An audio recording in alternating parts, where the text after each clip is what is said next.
and welcome to Don't Filter Feelings. If you've listened to this podcast before, welcome back. And if this is the first time you've had us in your ears, then hello. I'm Lauren Layfield, and on this podcast we have conversations about issues that matter with people who have stories to share. And this episode is all about real fears. And I'm on the set of Hollyoaks with Rachel Adedeji and the Speakmans. Rachel, Nik and Eva, welcome to Don't Filter Feelings. Now, Rachel, we've had a few of our guests who have done their Hollyoaks audition in this very room here. Did you do yours? I did mine in here as well. Did you? Yeah, I actually feel like this is probably my second time back in here since. So yeah. So how did the audition process go? Obviously, this was not your thing beforehand. You were singing. Yes, exactly. What was it like coming and doing this? It was really scary, but I kind of really went for it and just thought, just go for this, because in my head, an audition process, I just kind of thought, it'll probably just be in a room somewhere like a school hall. Right. But no, I came here and saw this set and thought, right. And I remember doing one scene and going for it and going, I'm going to storm up the stairs. And I ran up the stairs expecting there to be another level. And it was just a room. I was like a wall. I was like, okay, cool. I'll just face here until they call car. Yeah, disclaimer, everything here is like a lie. You go out of the door and you're into a corridor. It's not outside. No. You go up some stairs and there's nothing there. There's you can nothing. fall off the edge. Exactly. It's all a load of lies. Have you ever been to a set for like a TV drama before, guys? We've not been on this set, but yes, we have been Coronation Street. Oh, let's not talk about that one. All right, well, let's talk about that. But, and funnily enough, we haven't been for an audition here either. Yeah, well, I could see you as like a killer in a soap. Do you know, I would love to do that. Do you know what? I love horror films, and I would love to be a psychotic killer. Oh, without question. Yeah, if you've got any parts coming up, just, you know what I mean? Yeah. Sort it, we can balance. Yeah, no problem. I'm thinking he needs a bit of therapy. Honestly, yeah. Well, funny you should say that, because today we are talking all about fears. Obviously, this is something that you guys are very well versed in. Before we get on to that, the first question we ask everybody here is how they're feeling today. So, Rachel, how are you feeling today? You can be honest. I feel great, actually. I feel really good. Yeah, I woke up this morning feeling fully rested, put my baby in nursery. I know I have this thing of thinking, right, if I'm not working, should I put my child in nursery or should I play with her? And I went, don't feel guilty, just drop her off. Because sometimes you get that as a mother. You get that sort of sense of guilt. Sometimes I go, God, I should only really just put her in nursery when I'm working. But I just thought, I'm going to have a morning off. It's okay. So I'm glad I did that because I feel great. I managed to get some time to I've got to say that I think we're socially conditioned to believe that as a parent that we come second. Exactly. And I do think that it's kind of the pebble in the water effect, that the ripple in the water effect. Yeah. So what I mean by that, Rachel, is that if you're happy, then your child will be happy too. So I think it's really important to take a bit of time out and realise that in doing so, it's actually the least selfish thing you can do because it's in both your benefits. No, in fact, right, there's only one person with you 24 hours a day, 7 days a week, and for the rest of your life. And everyone else will come in and out of your life. So if you don't put yourself first, there's no way you can look after your kids. Yeah, I hear that. That's sound advice. good, I like it. You're welcome. Thank you for sharing. Nick, how are you feeling today? Do you know, I'm feeling great today because obviously I'm going to talk about, one of my favourite subjects. However, I have got a little bit of tiredness going on, and the reason for that... What have you been up to? Is because, on Friday night, we celebrated our daughter's recent graduation. Oh, congratulations to the Speakman Junior. Yeah, I'll tell you about that in a second. But we had a party for her. We rented this beautiful house, and we had this party for her. And Eva and I did an all-nighter. So First time in years. Like literally. What time was bedtime? No, there wasn't. We didn't do a bedtime. It was the following day. So it's the first time in a long time, but I've still got the remnants of the repercussions because, from Monday, Tuesday, I felt tired and I'm feeling okay today, but just a little underlying. Do you remember tired. when you was like 18 and you could just bounce back and you were just like, nah, just carry on? Yeah, what's the problem? I can tell you, it's not as easy when you get older. But let me tell you, we're very proud because our daughter Liv has just graduated from Oxford University. Oh, even better. Yes, and she got a first class honours. What was her degree in? In experimental psychology and neuroscience. She's following in the footsteps. I mean, of course it was going to be. We're so proud, honestly. We're so proud. Oh, you've got all that lovely stuff to come. Well, yes. Yeah. Oh, congratulations. Liv, was it? Yes. Congratulations, Liv. Eva. I'm feeling great, thank you. Yeah, really good. I'm feeling very excited to be here, so thanks for having us. Really excited to share something that we're incredibly passionate about as well. I am very excited to pick your brains on this because I was saying earlier, I feel like my fears have gone up the older I've got. So I've got many things I will pick your brains about. Speaking of fears, then the bonus question we're going to ask you before we get cracking is, what are your fears? So Rachel, what are your fears? So one of my fears was actually deep water. Right. Yes, I had a major fear of water and swimming. So I just kind of put it off my whole life and totally ignored it. What do you remember what made you scared of water in the first place? Because I had a really bad experience as a child, actually. I went swimming with my school and then just let go, and then I ended up sort of just what felt like to me like was drowning. And then after that, I just was like, I'm never doing it again, you know, up until recently. Yeah. So tell us about what happened recently. So recently I did a show called Single Swim with Channel 4 for Stand Up to Cancer, where there was about 10 to 12 of us who are not swimmers, and the challenge was basically to see if we were able to learn how to swim, overcome that fear, and then take part in swimming a relay channel swim. So not just like in a pool. No, not just in like I don't know, even like a stream or a river. Oh no, the channel, the English Channel. So we started in Dover and we ended up in France. Oh my goodness, that is yeah. Who does that? I know. Well, we ended up in France, but we didn't quite touch the shore because we had 4 miles left. But the weather then took. I heard about this. The weather then it got insane. It just wasn't. We weren't experienced enough swimmers to have taken on such weather conditions, but I did get a text on my phone saying, "Welcome to France," and I thought, "Oh God, we're here." Therefore, we still swam to France. So we did. Just hold on a second. You weren't swimming and texting, were you? No. It was when I got out and I just checked my phone. And this was with a mobile phone strapped to her head. Just when I got bored during my. But yeah, so for me, it's. Honestly, it's incredible to think that you can actually overcome something, because like I said, never ever would I have thought that I could even get back in a pool, let alone do something like swimming the channel. But it just goes to show sometimes it really is all up here. It's all Not sometimes, all the time. All the time, you're right. And it's just based, most phobias and fears are based on a misunderstanding.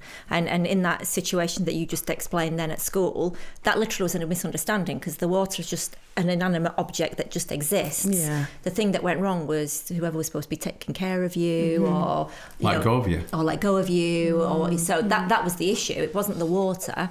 It was, but obviously in that situation, you suddenly blame the water for what happened. Yeah. And like I said, the water was just there. Yeah, you're right. It was just circumstances. What reaction previously did water give you? How did it make you feel?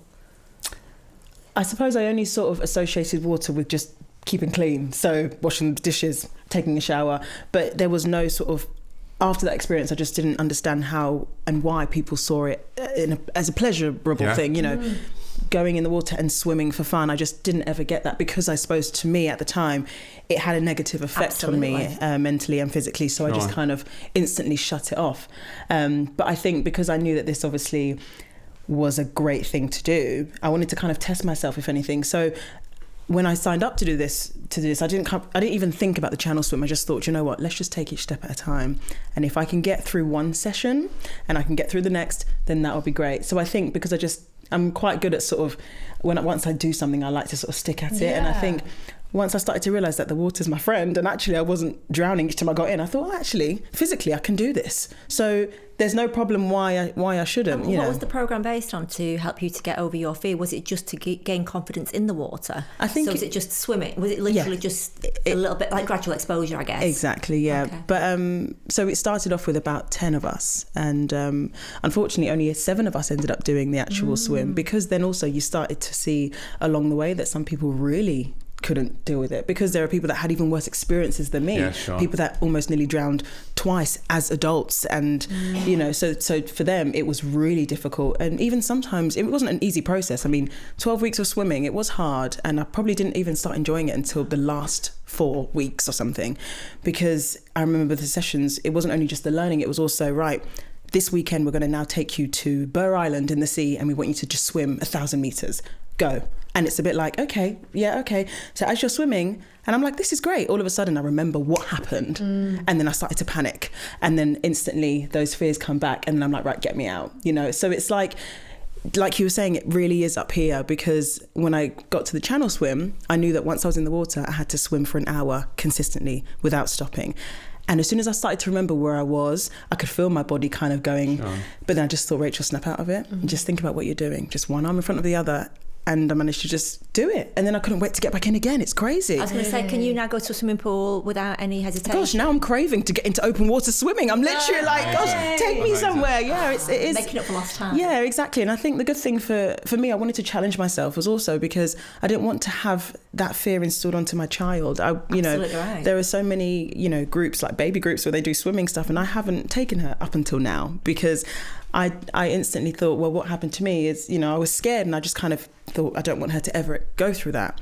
But now I think it's important that I have learned, because I want to be able to teach her, I want to be able to take her, and also not, allow her to have that sort of sense of fear. I think that people that have never had a phobia, they don't realise how it makes your world so much smaller, because there's so many things that you don't want to do, and holidays can be affected, and doing social things and doing things with your baby.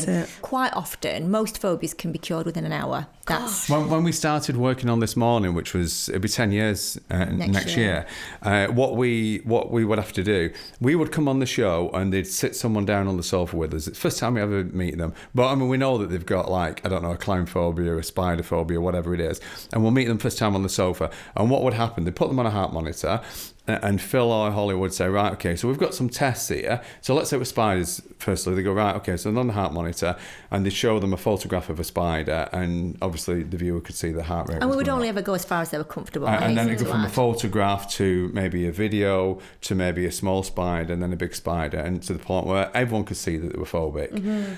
That was the before. Then we would go away with them, and we had an hour.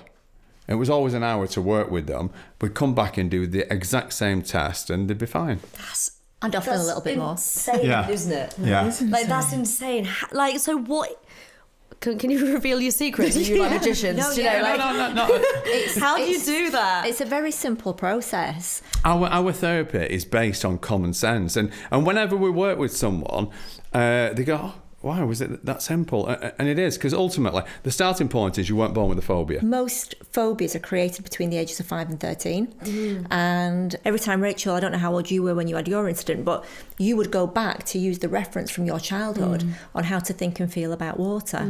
And that's ultimately what happens. And so many people say to us, I know this is stupid, I can see I don't want this anymore, but they can't help it, because when they're faced in that situation, the brain goes, right, I'm going to protect you from this. And this schema or reference that they created as a child then runs the show. And as much as they're saying, I don't want this, it will take over. Have you guys ever had any fears? Yes, I used to have a fear of heights, and I used to have a fear of spiders, but don't anymore. So how did you No, Nick helped me.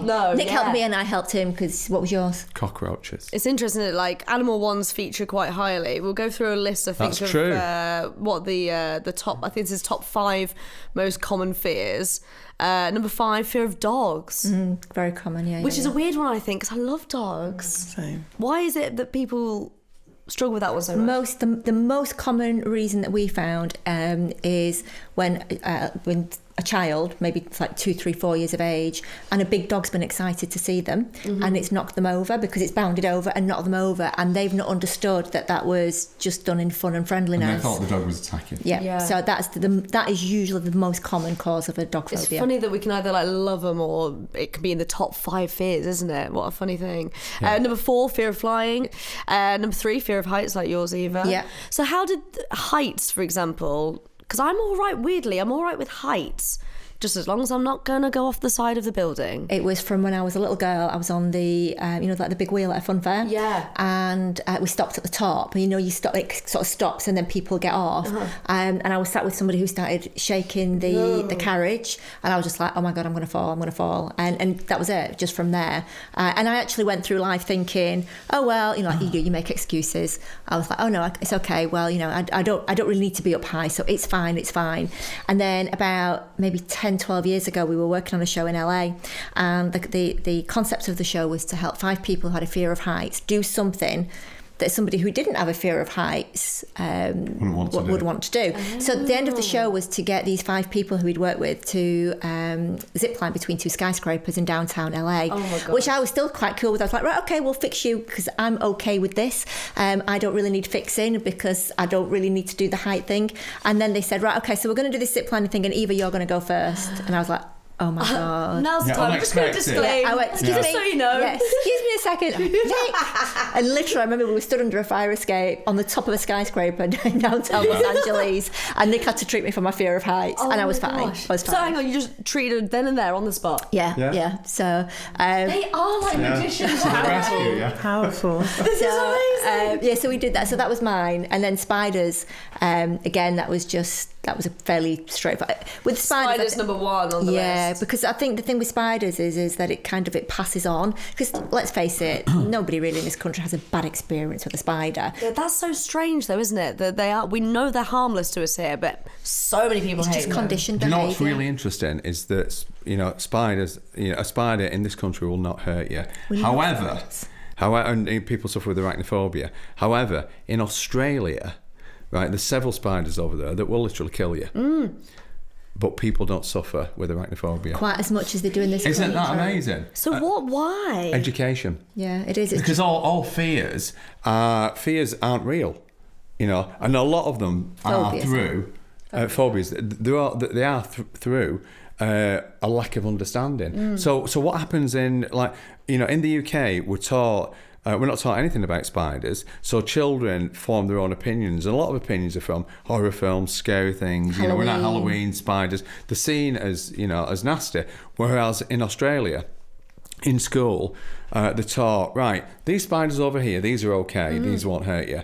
These spiders, these can be really nasty, and if they bite you, you need to tell an adult, you need to go to hospital because you could die. But with that education, they're not fearful. But they're also taught that spiders aren't aggressive. They're just they're just trying to protect themselves. So I remember somebody that was bitten by a black widow that we worked with once, and that was because they... Yeah, we weren't expecting that. We're like, it's a black widow, yeah. But in fairness, they sat on this poor little thing. So what's it supposed to do? It was just defending itself. So it wasn't an act of aggression. It was just literally protection. So, I've got to say that spiders are amongst my favourite creatures now from having been favourite. They really are. Yeah, because I really feel sorry for them because I just think that they've got such a bad reputation unfairly. When literally they just want to be left alone. My sister has a huge phobia and fear of spiders, but even the tiniest ones that are like so little that you could probably just squish with your finger, she just starts really panicking. But then she's not scared of mice or rats, and I'm scared of those. I hate them. And in our old house there was this massive rat, and she just went, "Oh, give us a spade or something. Let's just." And I was like, "Are you joking?" But you call me when I'm all the way in Liverpool and go, "There's a spider in my room and I don't know what to do." I'm like, "Are you joking?" It's crazy that. And I'm like, "But they're small." I think I should say number 2 is obviously snakes as well. Yes, on that list, of course. It is interesting that different people have these different fears. You can be scared of something that's teeny. You can be scared of a rat. You can be scared of something that's maybe just not even tangible. Lauren, honestly, the things that we've heard over the years have even surprised us. The most unusual things that even to this day that we think, flipping, we've been doing this now for 20 years, and there's still things that come through and you think, really? So you like gravity? Someone had a phobia of gravity. There's someone recently who had a fear of mushy peas. Yeah, mushy peas, gravity, Wellington How are you boots. scared of gravity? Bear in mind... It's frightened that gravity's going to give way. That gravity's going to suddenly disappear off. and they'll float off into space. And you might think, well, that's a bit ridiculous. But this lady lived in Devon in this beautiful cottage overlooking the seaside, and she was worried that gravity would disappear, so she sold this house that was the love of her life and moved into central London just so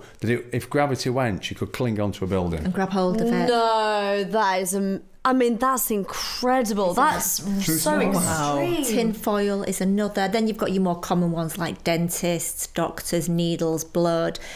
Vomit is really, really common. Phobia of vomit. Yeah, vomit. And I think the number one phobia in the world, even though it's not on that list, is glossophobia, which is the fear of public speaking. Yeah, that's huge. Yeah. But we've had, honestly, body hair. So a guy that we worked with that had to shave his entire body. Yeah.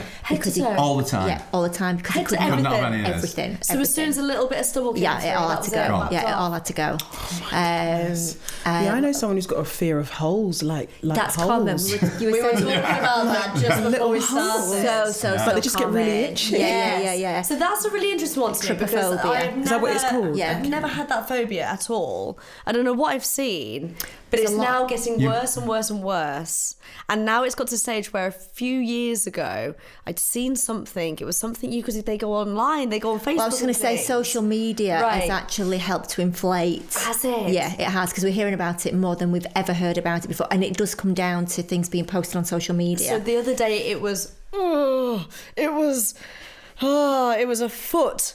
It was a foot that... Yeah, right, Rachel's face says everything. It was a foot. I've not seen it. It was a foot with all these holes, right, on the bottom of it. Right. And that night, I went to sleep and I closed my eyes and I swear to God, all I could see, every time I closed my lids, I could see the holes on the back of my eyelids. And then I couldn't fall asleep then because I was just creeping out like, I can't bear it. But is that a phobia, or is it a fear, or what is it? Well, there's been a lot of studies done on trypophobia, and they've actually suggested from the studies that we saw that it's actually it's more of a dislike because it's a little bit icky. So it's like if you imagine somebody watching somebody squeeze a spot or a boil and watching pus come out of it, and you go like, ugh. It's kind of that same reaction. It's not a phobia, but it's a bit of a repulsion. Right. That's what they believe is that where it stems from. And is it like, so is a phobia and a fear the same thing? Basically, I think the best way to describe it is that a fear is something that you can live with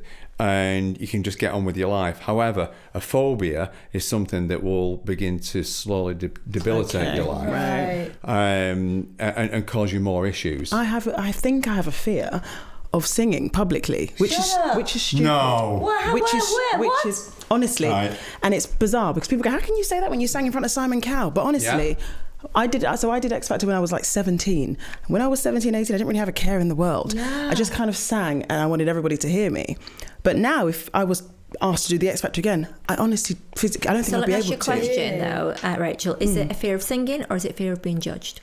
Oh, actually, that's good, isn't it? I don't know. I don't know, because if you said, sing now, I'd probably do it, but I know inside my heart would be racing and I'd be feeling, and I don't know if it's the fear of not singing as well as in my head I want, so as I want to sound, if you know what I mean. Eva said a fear of being judged. What I was going to ask you is, do you have a fear of comparison? And what I mean by that is, you're on the X Factor, you did well on the X Factor. Will I be ever as good as I was then? Oh yeah, maybe that's what it is. Because sometimes I can, like if I think back to, for example, the other day I had a singing lesson, and the song was quite high.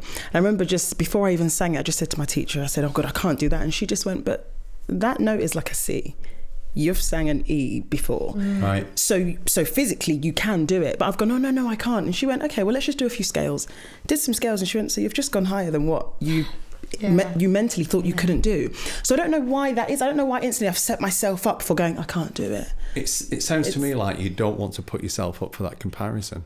Which surely is understandable when you have gone on the biggest TV show on British television and gone up for comparison and judgment week in, week out. But like you said, it's weird because as you get older, you almost get more scared. And I don't know if that's because when I was 17, 18, I just kind of thought, oh, well, I'll just see how it goes. And I kind of just did it. I never really had that fear before going on stage.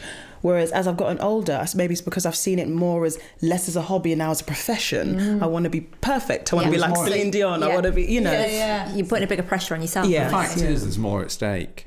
Okay. You see, the more in any given situation, the more you have at stake, the more anxious you're going to feel. Okay. So if you we started this conversation by talking about the fact that you came here for an interview, for an audition. If you go for an audition and you're not bothered about the part, then and you haven't got much, you don't really care that much. But if you really, really want the part, you start feeling anxious about it because, you've got a lot riding on it. And I think that now it is your profession, you've got a lot riding it. But what I'd like you to consider is that even the Celine Dions of this world, who've been around for years and had so many incredible hits, they can still put out a really bad song.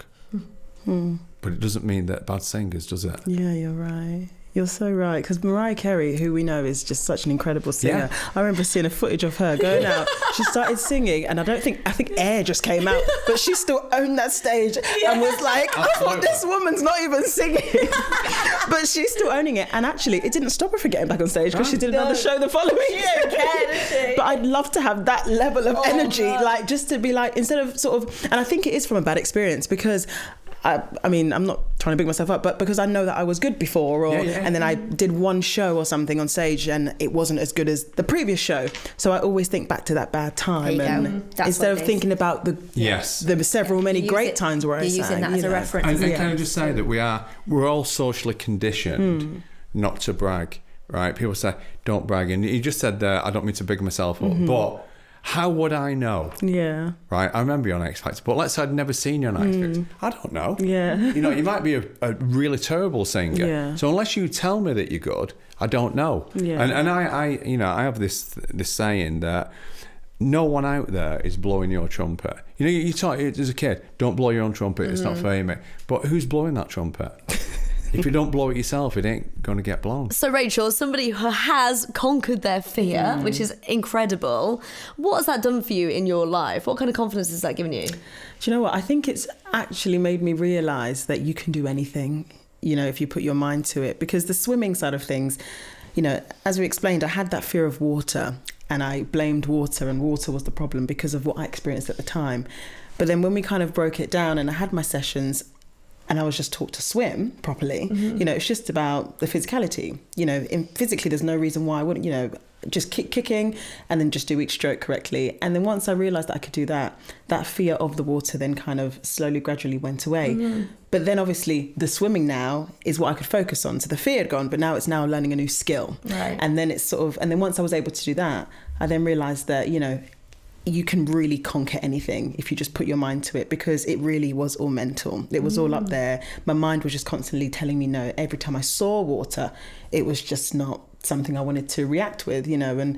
But now it's just made me realise that if I can do that in such a short space of time, I can really do anything else. So it's that thing of, I want people to sort of witness what I did, see that, hear that, and realise that they can really take on anything. They can overcome those fears and phobias. And, you know, even like, as you know, my little sister with the spiders, it's like, you know, if I can swim a bit of the channel, you can really, you know, you can get over that fear of your spider. Because not only, even the swimming in the channel, each stroke, I was swimming at like midnight. Every stroke I was smacking jellyfish. I would look up and I could see a seal, things like that. No. And I associated that with water, so grew up thinking, oh God, I hate jellyfish, I hate seals and all that. But I just knew that at that point in time, the last thing I wanted to do was panic. And I just thought, you're all right, you're okay. You know, there are people that do the whole thing and they survive. And it's remembering that actually, you know, you're all right. Like, you're not going to harm, nothing's going to harm you, and that's it. And what wider effect does that have on your life, generally speaking? Does it do much for you personally? I bet you just walk out the door thinking, bring it on, I'll do anything now. Yeah, I think I feel a little bit stronger, if anything. And actually, in a weird way, it kind of has helped me with my singing. Has it? Because even, like I say, I've been going back to sort of my singing lessons and stuff. I like booked a singing lesson as soon as I, you know, finished doing my swim, because I thought I'm going to keep, you know, practicing now, because and you get into the habit of pushing yourself. Exactly, and it's just that, because I don't want to have that fear. I don't want to install that fear onto my child. And I don't know if maybe having a baby has kind of given me this sort of sense of strength that, like, I want my child to grow up and love herself and be able to do everything and anything. But obviously it all starts from me, and it starts from what she sees, you know. So if I'm at home and I'm singing, she might be able to go, okay, that's great, mummy's enjoying it, therefore I'm going to do it. Whereas if I'm going, oh God, no, that note's, stop singing, darling, because that note was awful. Right. Then, you know, so it's that thing of, I want people to see that, you know, you can really do anything and take on the world, and there's no reason why you shouldn't. That is amazing. Listen, Rachel, Nik, Eva, thank you so much for joining us and not filtering your feelings. If you're listening to this and your fears and phobias are getting you down in any kind of way, you can check out the support pages over at channel4.com/support. And if you want more Don't Filter Feelings, you can search the hashtag or check out Hollyoaks on your social feeds. We really hope you've enjoyed this podcast. Please leave us a rating and review the episode wherever it is that you listen.